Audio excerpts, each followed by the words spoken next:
Et c'est maintenant le Flash Marché. Nous sommes avec Florent Dubreuil, analyste marché chez Admiral. Florent Dubreuil, bonjour.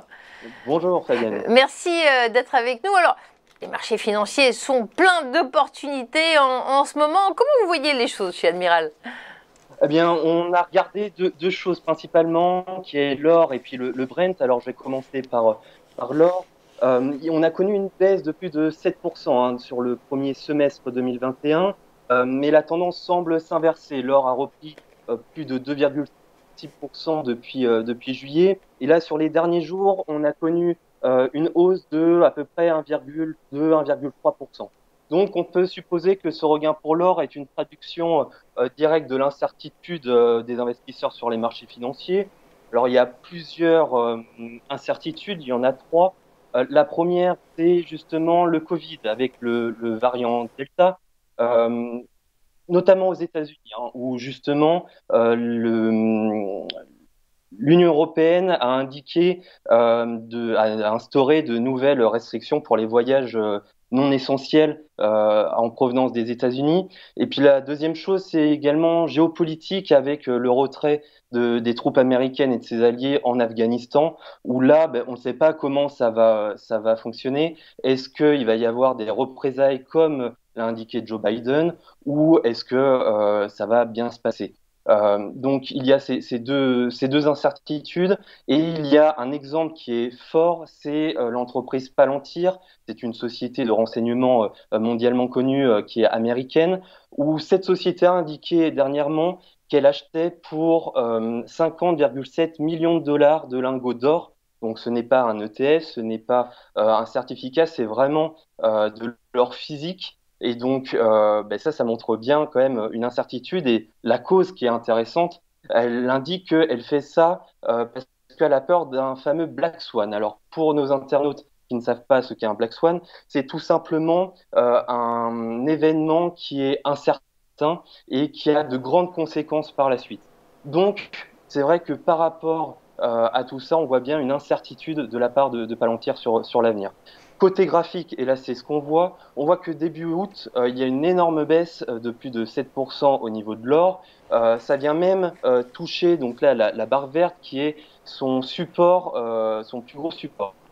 Depuis, il y a eu une énorme avancée où ça donc une énorme avancée qui vient aujourd'hui peut-être tenter la première résistance. Donc on reste attentif chez Admirals sur l'or.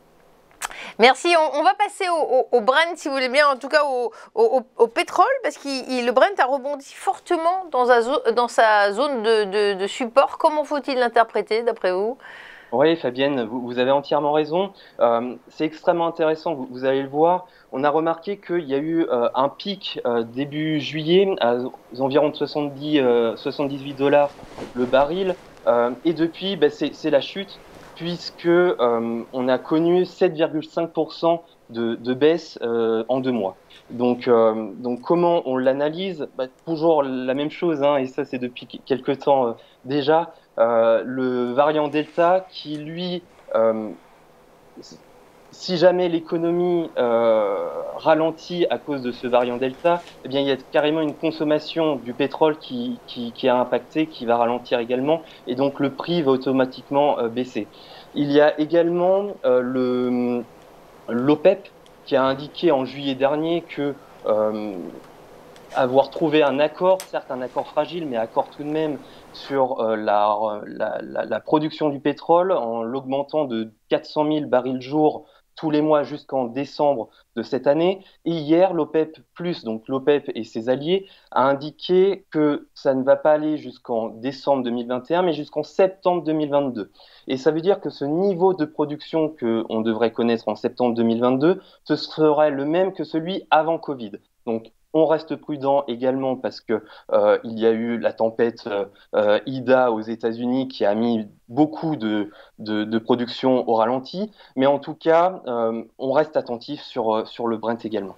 Un petit mot sur les États-Unis. On a des statistiques pas très bonnes sur l'emploi. Le tapering, on en parle, mais enfin, il ne se passe pas grand-chose pour calmer l'inflation. Faut s'inquiéter? Eh bien, c'est une très bonne question parce que sur le tapering, Je pense, Fabienne, qu'on va le mettre en fil rouge parce que il est aussi important qu'il est craint aujourd'hui. Jérôme Powell avait indiqué en juillet dernier que l'inflation était plus importante, mais qu'elle était temporaire. La semaine dernière, au Jackson Hole, que vous avez commenté, il a indiqué que l'inflation était toujours là, mais qu'elle devait être maîtrisée au cours de l'année prochaine, ce qui signifie que le calendrier, lui, de l'augmentation des taux ne va pas changer. Ça veut dire que la première augmentation des taux devrait être en 2023. Le tapering, il l'annonce également, devrait commencer d'ici la fin de l'année. Donc, à voir. Mais si jamais le tapering ne se passe pas comme prévu, je pense que Jérôme Powell, il va pas avoir d'autre solution que d'augmenter le taux d'intérêt de façon prématurée. Et ça veut dire que le coût de financement des entreprises va augmenter de façon prématurée. Et ça, le marché ne va pas aimer. Donc, on reste également très attentif. Florent Dubreuil, c'est très intéressant. Je ne suis pas sûre qu'on ait le temps pour la démo. Soit on le fait la prochaine fois, soit vous arrivez à le faire de manière extrêmement synthétique. Je le fais extrêmement synthétique. Et là, je m'adresse à tous nos auditeurs qui nous écoutent, surtout les débutants. Si vous souhaitez trader, que ce soit l'or ou le Brent qu'on a vu aujourd'hui, n'hésitez pas à aller sur notre page admiralsmarket.com/fr. Il y a un compte de démo avec 10 000 euros fictifs et vous pourrez découvrir tout ça, tous les fonctionnements au niveau du Brent et de l'or avec des formations si vous en avez envie. Il a relevé le défi. Bravo Florent Dubreuil d'avoir parlé de la démo d'Admirals en très peu de mots. C'était notre flash marché avec Florent Dubreuil, analyste marché chez Admirals. Merci de nous avoir suivis. Merci Florent Dubreuil d'avoir été avec nous.